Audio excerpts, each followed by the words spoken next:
1970 season.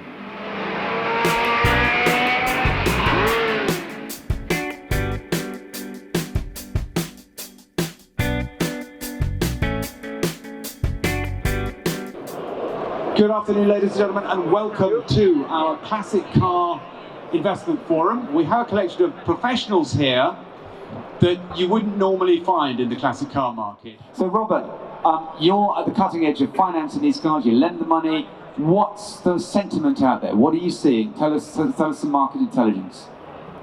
It's interesting what Chris has said about basically you guys fighting back.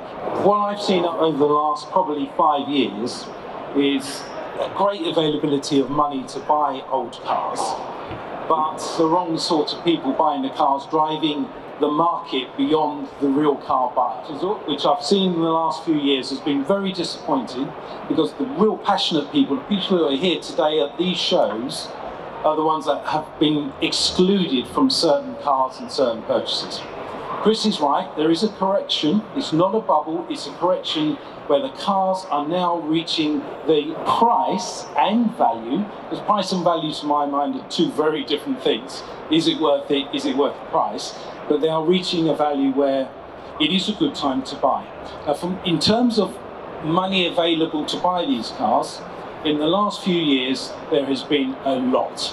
And after the recession, the FCA tightened up on how money was lent to people for mortgages, personal loans, to companies, and certainly for cars. That's loosened off a bit, but there is a really important point here that you must structure the payment profile of a car properly to make sure in 3 or 4 years' time, when you've paid for it, you've got something of value and not something of negative equity. That's an interesting point. Just walk us through that very quickly. We all know, I have lots of phone calls from people saying, I've got no deposit, I want it over as long as possible because my car's going to go up in value. Stop. We are on the verge of something, without getting political, that we know nothing about. And will money be accessible? Will values of cars be the same? Will prices be the same? We don't know. So, as and when you go and buy a house, you're asked to put in a deposit. The days of 100% mortgages are gone, thankfully, because we know what that did to the markets. We know what that did to people's pockets. So the way that the market is now structuring the purchase is a good deposit, pay it off as soon as you can, and be aware of the structure of the finance. If anyone wants to nod, do you know what a balloon is in finance? Okay, it's an end payment, for those who don't, it's an end payment you're responsible for at the end of the agreement. It's a deferred payment.